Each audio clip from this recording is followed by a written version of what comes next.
আপনি কি কখনো ভেবেছেন ডিভাইন মাস্কুলিন কি সত্যিই ডিভাইন ফেমিনিনকে ভালোবাসে, নাকি এই ডিভাইন ফেমিনিন এই কানেকশনটা শুধু একাই অনুভব করে?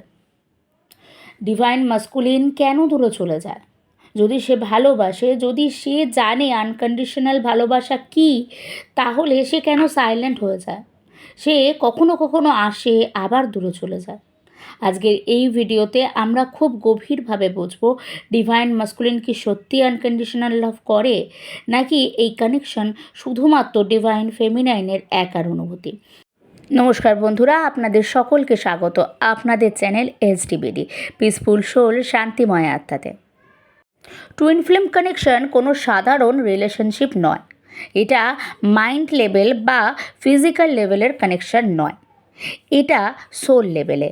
আমাদেরকে প্রথমেই এই জিনিসটা খুব ভালো করে বুঝতে হবে, টুইন ফ্লেম সম্পর্কটা কোথায় অস্তিত্ব তার। এটা কিন্তু আমরা যে মন থেকে কথা বলছি, মনের কথা, মনের ভাবনা, সেই মনের ভাবনার সঙ্গে জড়িত নয়, অথবা এটা আমাদের ফিজিক্যাল যে অ্যাপিয়ারেন্স, ফিজিক্যাল চাহিদা, তার সঙ্গেও কানেক্টেড নয়। টুইন ফ্লেম কানেকশন কিন্তু সম্পূর্ণভাবে আপনার আত্মার জার্নি, সম্পূর্ণভাবে সোল লেভেল কানেকশন। এখানে আসলে একটা সোল এনার্জি থাকে এবং যেটা দুটো এনার্জি পার্টে বিভক্ত থাকে। আমরা জানি একজন ডিভাইন ফেমিনিন এনার্জিতে থাকে এবং একজন ডিভাইন মাস্কুলিন এনার্জিতে থাকে। তাই বাইরে থেকে অনেক সময় মনে হয় যে ডিভাইন মাস্কুলিন হয়তো অনেক দূরে চলে যাচ্ছে। সে যতই দূরে থাকুক, সোল লেভেলে আপনারা কখনো দূরে যেতে পারেন না, কারণ সোল একটাই, তাই সোল কানেকশন কখনো ব্রেক হয় না। একটা গাছ, একটা শিকড় থেকে সৃষ্টি হওয়া একটা গাছ, তার দুটো ডাল হতেই পারে। তার দুটো ডালের কোনো একটা অংশ থেকে পাতা তৈরি হতে পারে, কোনো একটা অংশ থেকে ফুল হতে পারে, কিন্তু তার মানে এটা নয় যে দুটো অংশ আলাদা। কিন্তু আপেক্ষিকভাবে যদি আপনি দেখেন, তাহলে পাতা এবং ফুলকে আপনি ডিফারেন্সিয়েট করতে পারবেন, কিন্তু তাদের রুটটা এক, তাদের সোলটা এক। এইভাবে আমাদেরকে প্রথমে আগে টুইন ফ্লেম জার্নিটা বুঝতে হবে। যদি আমরা ভেতর থেকে জার্নিটাকে সঠিকভাবে বুঝতে শুরু করি, তাহলে আমাদের অনেক কনফিউশন, অনেক প্রশ্ন ধীরে ধীরে কেটে যাবে। এই কানেকশন যেহেতু এক, মানে সোল যেহেতু এক, সেই কারণে হঠাৎ করে ডিএম আপনার কথা ভাবে, হঠাৎ সে কানেক্ট করে, আবার অকারণেই দূরে চলে যায়। তার ভেতর থেকে সেই পার্জিংটা হয়, তার ভেতর থেকে সেই পুলিংটা হয়। সেই জন্য আপনি হয়তো ভাববেন যে সেপারেশনে আছে, তাহলে সে বোধহয় আর কখনো যোগাযোগ করবে না, কিন্তু আবার যোগাযোগ হয়, আবার সে আপনার কাছে আসে। আবার যখন আসে, আপনি হয়তো ভাবেন যে আর কখনো যাবে না, কিন্তু তারপরেও সে আবার চলে যায়। এখানে তার ক্ষেত্রে এই চলে যাওয়াটা বারে বারে হয়। কেন হয়? কারণ তার মাইন্ড এবং সোল একসঙ্গে অ্যালাইন থাকে না।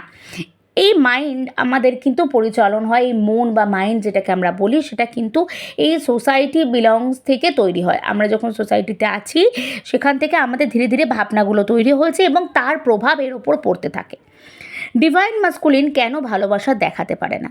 এখানে আসল কনফিউশনটা হলো, ডিভাইন মাস্কুলিন অনেক সময় তার ভালোবাসাটাকে সঠিকভাবে এক্সপ্রেস করতেই পারে না, কারণ তার ভেতরে অনেকগুলো স্টাবেন ট্রমা আছে। কী কী ট্রমা থাকতে পারে? ইগো থাকতে পারে, প্রচণ্ড পরিমাণে ইগো থাকতে পারে। টুইন ফ্লেম জার্নির ম্যাক্সিমাম সমস্যা হচ্ছে ইগো। ইগো কি শুধুই মাস্কুলিনের মধ্যে আছে, বা ইগো কি আর কারোর মধ্যে নেই? আসলে এই জার্নিটা ইগো ক্লিনজিংয়ের জার্নি। তো ডিভাইন মাস্কুলিনের মধ্যে সেই ইগো সেলফটা অনেক হাই ভাইব্রেশনে থাকে, অনেক বেশি থাকে ইগো সেলফটা। তার মধ্যে অনেক ফিয়ার থাকে, তার মধ্যে থাকে পাস্ট ট্রমা। তার যে ছোট থেকে বড় হওয়া, সেই ছোট থেকে বড় হওয়ার ট্রমাগুলো থাকে, আপনাদের জার্নির যে পাস্ট লাইফ এনার্জির যে ট্রমাগুলো, এবং তার ফ্যামিলি যেখানে সে জন্মেছে সেখানের যে থট প্রসেস, তার যে ট্রমা, সেগুলো থাকে। কার্মিক রেসপন্সিবিলিটিসগুলো থাকে, কার্মিক যে সিচুয়েশনগুলো, সেগুলো থাকে। কখনো কার্মিক সিচুয়েশন কিংবা কার্মিক পার্টনার, মাল্টিপল কার্মিক সিচুয়েশন থাকতে পারে। তার ফ্যামিলি হতে পারে, তার জব হতে পারে, তার ফ্রেন্ড সার্কেল হতে পারে, ইভেন তার কোনো কার্মিক পার্টনারও হতে পারে। তো বিভিন্ন রকমের সিচুয়েশনের মধ্যে থাকে এবং সোসাইটির একটা ট্রমা থাকে তার মধ্যে। মানে কি করব, এটা করলে সমাজ কি বলবে, এটা করলে লোকে কি বলবে, এই ট্রমাটাও তার মধ্যে থাকে। আমার ফ্যামিলি এটাতে কিভাবে রিয়্যাক্ট করবে, এই অনেক কিছু ভাবনা ডিভাইন মাস্কুলিনের মধ্যে অলরেডি একদম তার উন্সের মতন তার মধ্যে এগুলো বসানো আছে, সেগুলো তার থট প্রসেসের মধ্যে বসে গেছে। তাই ডিভাইন মাস্কুলিনের এনার্জি যখন অনেক গভীর হয় সেটা সে অনুভব করে এবং ভয় পেয়ে যায়, এবং তার কাছে এটা খুব ইন্টেন্স লাগে, তাই সে পালায়। এই কারণেই রানার হয়। রানার ফেজ কেন আসে? টুইন ফ্লেম জার্নিতে এই ফেজটা আসে, যেটাকে আমরা রানার ফেজ বলি। ডিভাইন মাস্কুলিন দূরে চলে যায়, কমিউনিকেশন কমিয়ে দেয়, রিলেশনশিপটাকে অ্যাভয়েড করে। দেখা যাচ্ছে যে সেই সময় হয়তো সে অন্য কিছু করছে, নতুন কোনো কার্মিকের মধ্যে অ্যাটাচ হচ্ছে, নতুন কোনো বন্ডিং তৈরি করছে, নতুনভাবে নিজেকে নিজের ভেতর থেকে চেনার জায়গায় সে বাইরে নিজেকে খুঁজছে। তখনও সে ভ্যালিডেশন চাইছে, কিন্তু তারপরেও সে তার ডিভাইন ফেমিনিনের কাছে আসছে না, কারণ তার সেই ইন্টেন্স যে লাভ সেটাকে সে অ্যাভয়েড করছে। সে ভাবে যে এই সময় এত ভালোবাসা, এটা তার ক্ষেত্রে মনে হচ্ছে যে সেটা সে হ্যান্ডেল করতে পারবে না, সেটাকে সে নিতে পারে না। এত ডিপলি সে নিজের সমস্যাগুলোর মধ্যে আছে যে সে মনে করে এই ডিপ ভালোবাসাটাকে সে সামলাতে পারবে না, সে ভয়তে পালাতে শুরু করে। এখানে আমি আপনাদেরকে একটা প্রশ্ন করব যে আপনার ডিভাইন মাস্কুলিনকে কখনো এরকম করেছে, মানে আপনি ভাবতে পারেননি সে আপনার কাছে এসে হঠাৎ আপনাকে দূর থেকে দূরে চলে গেছে? তাহলে কমেন্ট সেকশনে অবশ্যই লিখুন ডিএম রানার। ডিএম রানার এই ফেজটা যদি আপনি রিয়েল টুইন ফ্লেম জার্নিতে থেকে থাকেন তাহলে অবশ্যই আপনার সাথে কখনো না কখনো কোনো না কোনোভাবে অবশ্যই এসে থাকবে। আমি আপনার কমেন্টটা বুঝতে পারবো এবং আমি বুঝবো যে আপনি কোন ফেজে আছেন আপনার জার্নিতে। টুইন ফ্লেম জার্নিতে ডিভাইন মাস্কুলিনের ভালোবাসাটা কেমন হয়? আসলে এই ভালোবাসাটা সাইলেন্ট, হ্যাঁ, কিন্তু যদি ভালোবাসা ডিপ মেজার করার চেষ্টা করেন তাহলে সেই ভালোবাসাটা কিন্তু ডিফারেন্ট হতেই পারে না। আমি বলবো না যে ডিভাইন মাস্কুলিন বেশি ভালোবাসে বা ডিভাইন ফেমিনিন বেশি ভালোবাসে, কারণ এটা তো হচ্ছে একটা রুট থেকে একটা সোল। আপনি নিজেকে নিজে কতটা ভালোবাসতে পারেন? আপনি নিজেকে নিজে কোনো দিক থেকে বেশি আর কোনো দিক থেকে কম ভালোবাসতে পারেন না।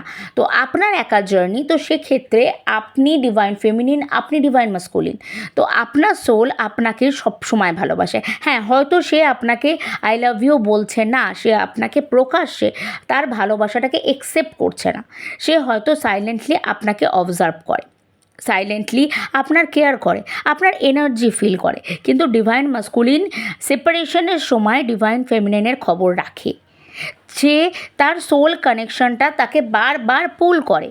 সবথেকে বড় সত্যি কথা হলো টুইন ফ্লেম জার্নিতে ডিভাইন ফেমিনিন আগে অ্যাওয়াকেন হয়, একদম তাই। এটা কারণ আছে, এই আগে অ্যাওয়াকেনিং হওয়ার যথেষ্ট ভ্যালিড কারণ আছে। তার কারণ হচ্ছে এই যে স্টাবেন উন্ডসগুলো যেগুলো আপনার ডিভাইন মাস্কুলিনের মধ্যে আছে, সেগুলোকে আপনাকে হিলিং করতে হবে, আপনাকে ইনার ওয়ার্ক করতে হবে। এইটা টুইন ফ্লেম জার্নি ডিজাইন হয়েছে এভাবে যে যে ডিভাইন ফেমিনিন হবে সে আগে অ্যাওয়াকেনিং, তাকে ইনার ওয়ার্ক করতে হবে, হিলিং করতে হবে, স্যারেন্ডার ফেজে আসতে হবে, তখনই এনার্জি শিফট হবে, তখনই সেই এনার্জি শিফটগুলো আমরা বুঝতে পারবো। ডিভাইন মাস্কুলিনের অ্যাওয়াকেনিংটা তখনই ট্রিগার হয়।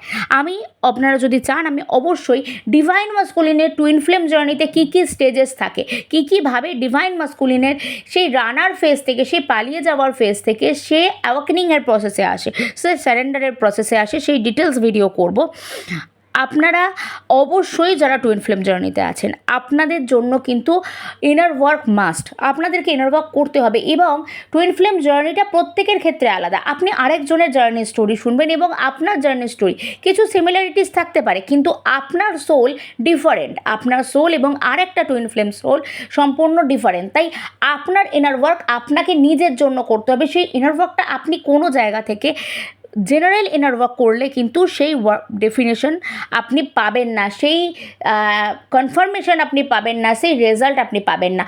কিছু করতে পারছেন না, কোনো সমস্যা আছে, অবশ্যই যেটুকু আছে গাইডেন্স আছে, গাইডেন্সগুলোকে ফলো করুন, দেখতে থাকুন। কিন্তু যদি আপনি চান আপনার জার্নিটাকে ইউনিয়নে নিয়ে যেতে, আপনি যদি কমিট করে থাকেন আপনার জার্নির ইউনিয়নের জন্য, তাহলে অবশ্যই গাইডেড ইনার ওয়ার্ক করুন। এবং আপনি যদি আমার সঙ্গে যোগাযোগ করতে চান, আমি টুইন ফ্লেম জার্নির গাইডেন্স এবং ইনার ওয়ার্ক ডিটেলসে করাই, খুব কেয়ারের সাথে করাই, প্রত্যেকের জার্নিকে ইন্ডিভিজুয়াল শুনে ডিটেলস সময় দিয়ে তাদেরকে ইনার ওয়ার্ক করানো হয়।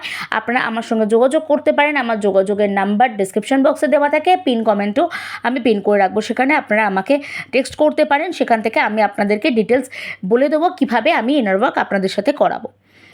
এছাড়া আপনারা যদি এই জার্নির ব্যাপারে আর কোনো প্রশ্ন থাকে, আপনাদের যদি টুইন ফ্লেম জার্নির কোনো সিচুয়েশানে কোনো প্রশ্ন, কোনো কনফিউশন তৈরি হচ্ছে, কোনো ভিডিও দেখে কিছু বুঝতে পারছেন না, সেই প্রশ্ন অবশ্যই জানাবেন। আর কী ধরনের ভিডিও চান সেটাও জানাবেন। টুইন ফ্লেম জার্নিতে আপনি যদি থাকেন তাহলে আপনাকে নিজেকে হিল করতে হবে, আপনাকে নিজেকে ট্রান্সফর্ম করতে হবে। তার জন্য পেশেন্সও খুব ইম্পর্টেন্ট। আপনি যদি ভিডিওর এতটা শুনে থাকেন তাহলে অবশ্যই আপনার মধ্যে পেশেন্স আছে। যদি আপনি এতটা শুনে থাকেন তাহলে অবশ্যই আপনি কমেন্ট সেকশানে 1111 কমেন্ট করবেন। আপনারা দেহ এবং মন থেকে সুস্থ থাকবেন, নিজেকে ভালোবাসবেন, সকলকে ভালোবাসবেন। নমস্কার।